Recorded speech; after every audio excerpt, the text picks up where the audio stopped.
Hi, I'm Carolina from Jammin' and Cannon, and today I'm going to teach you how to make sugar-free raspberry jam. 3, 2, 1.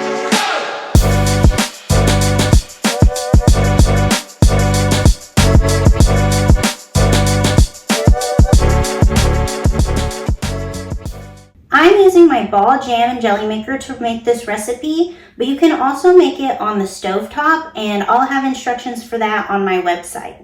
For this recipe, all you need are 4 cups of crushed raspberries, 1 cup of fruit juice, and 49 grams of no sugar needed pectin. First, we're going to sprinkle in our no sugar needed pectin.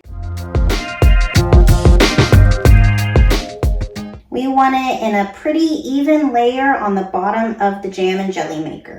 Next, we're going to add in our crushed raspberries.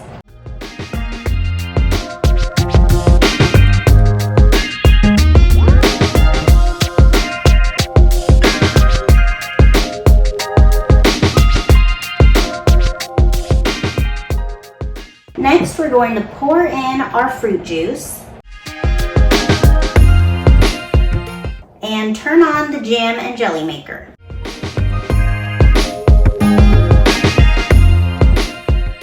After 4 minutes, the jam and jelly maker will beep, and if you wanted to use sugar or a sweetener like Splenda, that's when you would add that sweetener. But for us, we're just going to go ahead and put the lid on when the timer beeps. The timer has just beeped, so now would be the time to add your sweetener. We're not using any, so we're going to go ahead and put our lid on. Now this recipe is adapted to work in this jam and jelly maker.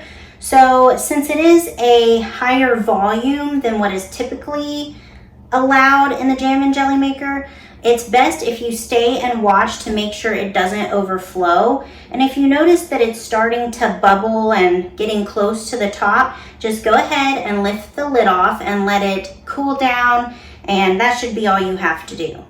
I really love this recipe because it works for all different kinds of berries. So this recipe will work with blueberries, strawberries, blackberries, raspberries, and there might be 1 or 2 more. I'll make sure to list them on the blog if you're interested. If you're accustomed to using butter to help reduce foam, you can add half a teaspoon to this size batch.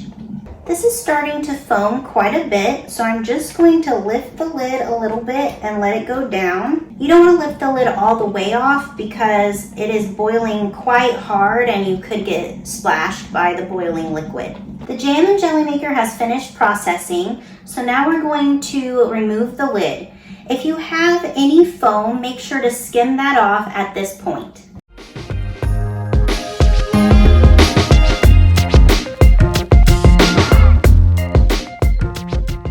Now it's time to fill our jars, leaving 1/4 inch headspace.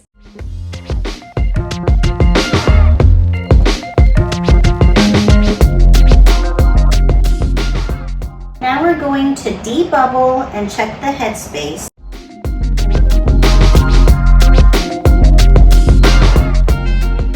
Then apply a clean lid and a band fingertip tight.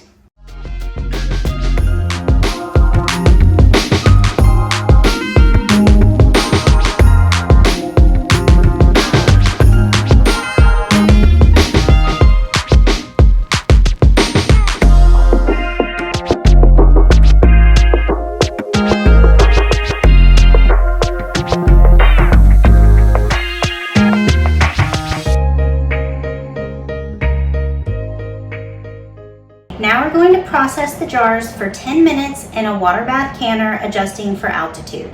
The 15-minute timer has just gone off, so now we're going to remove the lid and let the jars sit in the canner for 5 minutes.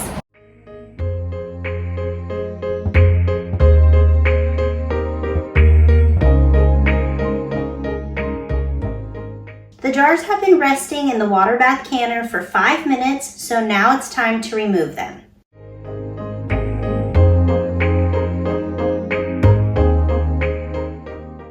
jars have been removed from the canner, and now we're going to let them sit out for 12 to 24 hours. After that time period, we'll check to see if all of the jars have sealed, and if they have, we can store them without the bands on a shelf. Otherwise, they will need to be stored in the refrigerator. If you enjoyed today's video, I would really appreciate it if you'd like this video and subscribe to my channel. See you next time.